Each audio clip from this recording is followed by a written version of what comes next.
ഗണേഷ് കുമാർ വർഷങ്ങളായിട്ട് ചെയ്യുന്ന ഒരു കാര്യം തന്നെയാണല്ലേ ഇത്. ഇതിൽ വലിയൊരു അതിശയോക്തിയൊന്നുമില്ല.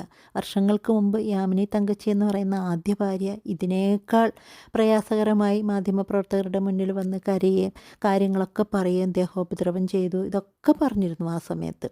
അതിനുശേഷം യാമിനി തങ്കച്ചിയുടെ കണ്ണീർ കടൽ നീന്തി കടന്നതിന് ശേഷമാണ് ഇപ്പോൾ രണ്ടാമത്തെ ഭാര്യയുടെ കൂടെ ജീവിക്കുമ്പോൾ തോന്നി നല്ലതായിട്ട് തന്നെ ഗണേഷ് കുമാർ പിന്നെ പണ്ടത്തതൊക്കെ മാറ്റി നല്ലതായിട്ട് തന്നെ ജീവിക്കുന്നു എന്ന് പറഞ്ഞത്. അതോ പണത്തിനോ പ്രശസ്തിക്കോ ഒന്നും കുറവില്ലാത്തൊരു സ്ത്രീ ഏഷ്യാനെറ്റിൽ വർക്ക് ചെയ്ത ഒരാൾ ആ സമയത്താണ് കണ്ടത് എന്നൊക്കെ പറയുന്നു. പക്ഷേ അതേപോലെ തന്നെ രണ്ടാമത്തെ ഭാര്യ ബിന്ദുവിനും അത് തന്നെ ദേഹോപദ്രവം.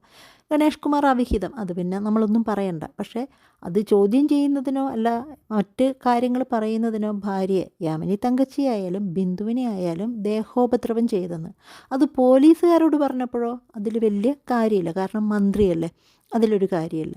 അത് ചോദിച്ചപ്പോൾ ഉള്ള രസകരമായൊരു മറുപടിയാണ്, എനിക്ക് പ്രണയമുണ്ട്.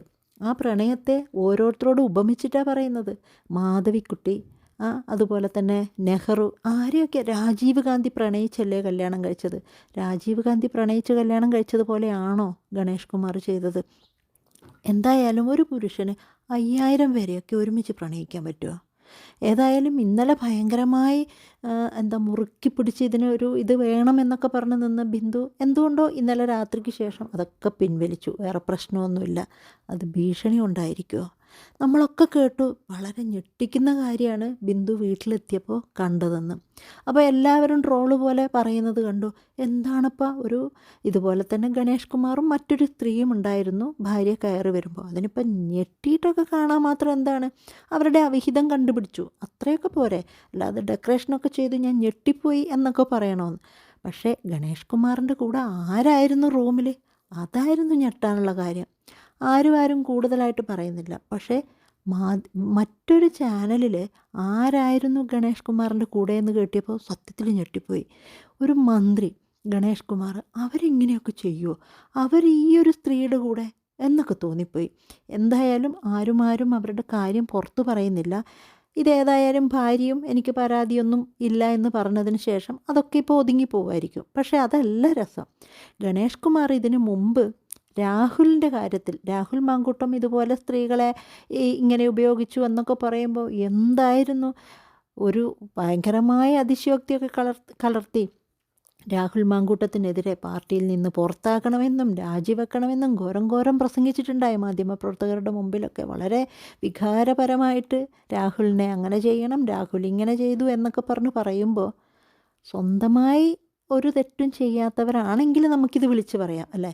ഇതുവഴി ഉള്ളിലേക്കൂടി എല്ലാ കാര്യങ്ങളും ഗണേഷ് ചെയ്യുമ്പോൾ രാഹുൽ അങ്ങനെ ചെയ്തതിനെ എതിർത്തും വളരെ മോശമായും പറയണമെങ്കിൽ അതിന് അസൂയായിരിക്കും, അല്ലാതെ തെറ്റായി കണ്ടിട്ടായിരിക്കില്ലല്ലോ ഗണേഷ് ഇത് ചെയ്തിട്ടുണ്ടാവുന്നത്. ഏതായാലും നമ്മുടെ നാട്ടിലെ മന്ത്രിമാരും അവരും ഇവരും ഒക്കെ ഇത് തന്നെ.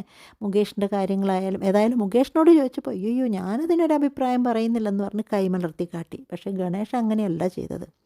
മുകേഷിൻ്റെ കാര്യമായാലും ഇതുപോലെ മുകേഷിൻ്റെ ഭാര്യ ഒരുപാട് ബുദ്ധിമുട്ടുകൾ സരിത വന്ന് പറഞ്ഞു, എന്നെ അടിച്ചു ഇടിച്ചു അങ്ങനെ ചെയ്തു, മക്കളെ നോക്കുന്നില്ല എന്നൊക്കെ പറഞ്ഞപ്പോഴും അതിപ്പോൾ അവരോട് ചെയ്തെങ്കിൽ എന്നോട് ചെയ്യില്ല എന്ന് വിചാരിച്ച് മേത്തിൽ ദേവിക മുകേഷിൻ്റെ ഭാര്യയായിട്ട് പോയി. സെയിം ഇവിടെയും അത് തന്നെ. ഗണേഷ് കുമാർ ഭാര്യ യാമിനി തങ്കച്ചി പറഞ്ഞപ്പോൾ എന്നെ അങ്ങനെയൊന്നും ചെയ്യില്ലായിരിക്കാം എന്നുള്ള രീതിയിലാണ് ഇവർ ബിന്ദു എന്ന് പറയുന്ന രണ്ടാമത്തെ ഭാര്യ വന്ന് അവരോടും ഇത് തന്നെ. എന്നാൽ 2 പേരോടും ചെയ്തത് വെറും അവരെ വഞ്ചിച്ച് മറ്റു സ്ത്രീകളുടെ കൂടെ പോയി അതല്ല, ദേഹോപദ്രവം ഇതാണ് ചെയ്യുന്നത്. പിന്നെ പോലീസിൽ വിളിച്ചപ്പോൾ അവർക്ക് വട്ടാണെന്ന് പറയുന്നു. ഇതൊക്കെ ആരാണ്? നമ്മുടെ കേരളത്തിലെ മന്ത്രിയാണ് അല്ലേ. അവർ തെറ്റ് ചെയ്തു എന്നൊന്നല്ല. പക്ഷേ ഒരു പുരുഷൻ 5000 പേരെയൊക്കെ പ്രണയിക്കാൻ പറ്റുമോ?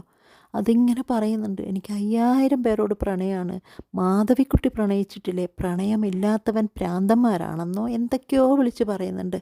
എന്നാലും 5000 പേരെ പ്രേമിക്കാൻ പറ്റുമോ, പ്രണയിക്കാൻ പറ്റുമോ? എന്തായാലും പ്രണയം എന്ന് പറഞ്ഞ് ഇതിനെ പുച്ഛിച്ച് തള്ളരുത് ഗണേഷ് കുമാർ കാണിക്കുന്നത്. ഏതായാലും പാർട്ടിക്കാർക്കും മാധ്യമപ്രവർത്തകർക്കും ഒരാഴ്ചയെങ്കിലും കൊണ്ടാടാനുള്ളൊരു വിഷയം കിട്ടി. ഈ ഗണേഷിൻ്റെ അവിഹിതത്തെ പറ്റിയും ഭാര്യയുടെ കാര്യങ്ങളെപ്പറ്റിയും ഭാര്യേനെ വിളിച്ച് ഓരോരുത്തർക്കും ഓരോന്ന് ചോദിച്ചൊക്കെ കൊണ്ടാടാമെന്ന് വിചാരിച്ചപ്പോൾ ടപ്പേന്ന് പറഞ്ഞ ഭാര്യ അതങ്ങ് നിർത്തി. എനിക്കതിലൊരു പ്രശ്നമില്ല എന്നുള്ള രീതിയിൽ ക്ഷമിച്ചു കൊടുത്തു. ചിലപ്പോൾ പേടിച്ചിട്ടായിരിക്കുമോ, എന്തെങ്കിലും ചെയ്യും, ജീവൻ ആപത്തുണ്ടാവും എന്ന് വിചാരിച്ച് പേടിച്ചിട്ടായിരിക്കുമോ, അതോ എടുത്താൽ പൊങ്ങാത്തത്ര പൈസ ഓഫർ ചെയ്തിട്ടായിരിക്കുമോ, എന്തുകൊണ്ടോ വായ അടപ്പിച്ചിരിക്കുന്നു. കാരണം നമ്മളോർക്കും, ഓ മന്ത്രിയുടെ ഭാര്യയൊക്കെ അല്ലേ, പോലീസുകാരുടെ ഇടയിലും അതുപോലെ ഭയങ്കരമായി പ്രൊട്ടക്ഷൻ കിട്ടും, മന്ത്രിയുടെ ഭാര്യയൊക്കെ വിളിച്ചു കഴിഞ്ഞാൽ ഏത് പോലീസുകാരും വരും, അപ്പം നമുക്ക് സാധാരണക്കാർക്കാർക്കും ഇങ്ങനെയൊന്നും കിട്ടാതിരിക്കുന്നതെന്ന്. പക്ഷേ നേരെ തിരിച്ചാണ്, മന്ത്രിയുടെ ഭാര്യയായിട്ടും ഒരു വിലയില്ല. പോലീസുകാരെ വിളിച്ചപ്പോഴും അവർക്കൊരു ധൈര്യമില്ലാത്തതുപോലെ അവർ മാറി നിൽക്കുന്നു. ചേച്ചി വാ ചേച്ചി വാ എന്ന് വിളിച്ചിട്ട് ഒരു സാധാരണ സ്ത്രീയെ കൊണ്ടുപോകുന്ന പോലെ കൊണ്ടുപോകാൻ നോക്കുന്നു. അപ്പം മന്ത്രിയുടെ ഭാര്യയായാൽ അതിനേക്കാൾ പ്രശ്നമല്ലേ. കാരണം മന്ത്രിയുടെ താഴെ നിൽക്കുന്ന പോലീസുകാർ ഇനിയിപ്പം മന്ത്രിയുടെ ഭാര്യയ്ക്ക് എന്ത് പറ്റിക്കഴിഞ്ഞാലും അപ്പം മന്ത്രിക്ക് എതിരായിട്ടാണെങ്കിൽ ഒരിക്കലും നീതി കിട്ടില്ലല്ലോ. അപ്പം അതുകൊണ്ട് ചിലപ്പോൾ എന്തിനാണ് എന്ന് വിചാരിച്ച് അത് നിർത്തിയതായിരിക്കും അവർ. പിന്നെ ഭാര്യ തെളിവിനായിട്ട് കുറേ ഫോട്ടോസൊക്കെ സംഘടിപ്പിച്ച് വെച്ചു. ആരായിരുന്നു ഗണേഷിൻ്റെ കൂടെ ഉണ്ടായിരുന്നത്, എങ്ങനെയാണ് കണ്ടത് എന്നുള്ള കുറച്ച് ഫോട്ടോസൊക്കെ സംഘടിപ്പിച്ച് വെച്ചത് തന്നെ ചിലപ്പോൾ എന്താണ് അവർക്ക് അവരോട് ചോദിച്ചു വാങ്ങാനുള്ളത്, അല്ലെ ഗണേഷിനെ ഒരു വിരൽത്തുമ്പിൽ നിർത്തിക്കാനുള്ള ആ ഒരു തെളിവിന് വേണ്ടിയിട്ട് എടുത്തു വെച്ചതായിരിക്കാം. അല്ല എങ്കിലൊരു ഭാര്യ അത് പുറത്തു കൊടുക്കൂലല്ലോ. ഇത്രയും ജനങ്ങളിലേക്ക് എത്തിക്കാതെ അവരത് ചെയ്തില്ലല്ലോ. അപ്പോൾ ജനങ്ങളിലേക്ക് എത്തിച്ചു. ഇനി ഈ ഫോട്ടോ പുറത്തു വിടും അല്ലെ കൂടുതലായിട്ട് എന്തെങ്കിലും പറയുമെന്ന് കണ്ടപ്പോൾ എന്താ ഭാരത്തിലുള്ള എന്തെങ്കിലും കൊടുത്തിട്ട് ഒതുക്കിയതാണോ അല്ല ഭീഷണിയിൽ ഒതുക്കിയതാണോ എന്ന് നമുക്കറിയില്ല. ഏതായാലും എല്ലാം ഒത്തുതീർത്തു. ഇപ്പോൾ ചിലപ്പോൾ ഗണേഷ് ഓർക്കുന്നുണ്ടാവും, ഞാൻ ഉമ്മൻചാണ്ടിയോട് ചെയ്തതൊക്കെ ഭയങ്കരമായ തെറ്റായിരുന്നു. ഇലക്ഷനോടടുപ്പിച്ച് നാണം കെട്ട് ജനങ്ങളുടെയൊക്കെ മുമ്പിൽ പിടിച്ച് നിൽക്കാൻ 5000 സ്ത്രീകളോട് പ്രണയമുണ്ട്, മാധവിക്കുട്ടി പ്രണയിച്ചിട്ടില്ലേ, നെഹ്റു പ്രണയിച്ചിട്ടില്ലേ, രാജീവ് ഗാന്ധി പ്രണയിച്ചിട്ടില്ലേ എന്നൊക്കെ പറയുമ്പോൾ ഉള്ളിൽ ഞാൻ നാണം കെട്ട കാര്യങ്ങൾ ഓർത്ത് വിങ്ങാണ്ടിരിക്കുമോ ഒരാൾ?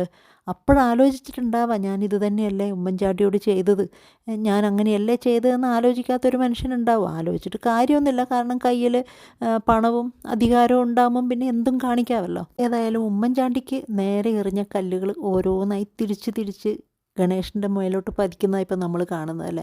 അത് പറയുന്നത് പോലെ തന്നെ നമ്മൾ ആർക്ക് കൊടുത്തോ അത് തിരിച്ച് കുറച്ച് കാലം എടുത്താലും തിരിച്ച് കിട്ടൂ എന്ന് പറയുന്നത് സത്യം തന്നെയാണ്. ഗണേഷ് കുമാർ 5000 സ്ത്രീകളെ പ്രണയിക്കുമോ, അതുപോലെ തന്നെ ആരുമായി അവിഹിതമുണ്ടാവോ, അല്ല ഭാര്യയും ഭർത്താവും തമ്മിൽ എന്തെങ്കിലും പ്രശ്നങ്ങളുണ്ടോ, അത് ഭാര്യയ്ക്ക് സഹിക്കുന്നില്ല, അതൊന്നുമല്ല ജനങ്ങൾക്ക് പ്രശ്നം. ഒരു മന്ത്രിയുടെ വാഹനത്തിൽ ഇതുപോലെ സ്ത്രീകളെ കൊണ്ടുവരിക, അതിന് കൂട്ടു നിൽക്കുന്നതും കാവൽ നിൽക്കുന്നതും നമ്മുടെ പോലീസുകാർ. അത് നമുക്ക് ശരിക്കും അത് ശരിയായൊരു കാര്യമാണോ? അല്ലേ? അതിലാണല്ലോ ഈ അവിഹിതങ്ങളൊക്കെ നടത്തുന്നത്. സ്ത്രീകളെ മന്ത്രിവാഹനത്തിൽ കൊണ്ടുവരിക, കൊണ്ടുവിടുക, കൂട്ടു നിൽക്കുന്നതും അതുപോലെ കാവൽ നിൽക്കുന്നതും കേരളത്തിലെ പോലീസുകാർ.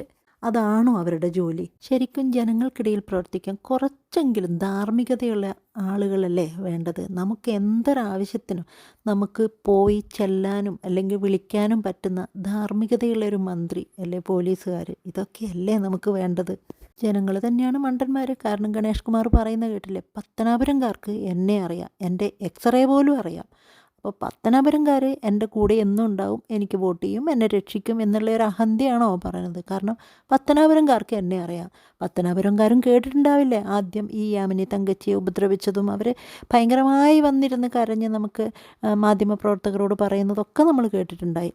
അപ്പോൾ അവരുടെ അവിഹിതം അതൊന്നുമല്ല പ്രശ്നം. സ്ത്രീകളെ ഉപദ്രവിക്കുക, പോലീസുകാരെ കാവൽ നിർത്തി പല അവിഹിതങ്ങളും ചെയ്യുക, ഇതൊക്കെയല്ലേ ഗണേഷ് കുമാർ ചെയ്യുന്നത്. ഏതായാലും ഇത്രയൊക്കെ എത്തിയ സ്ഥിതിക്ക് ഗണേഷ് കുമാർ എല്ലാവർക്കും പിരിഞ്ഞു പോവാം. ഞാനും എൻ്റെ ഭാര്യയും ഒന്നായി, നമുക്കാർക്കും ഒരു പ്രശ്നമില്ല.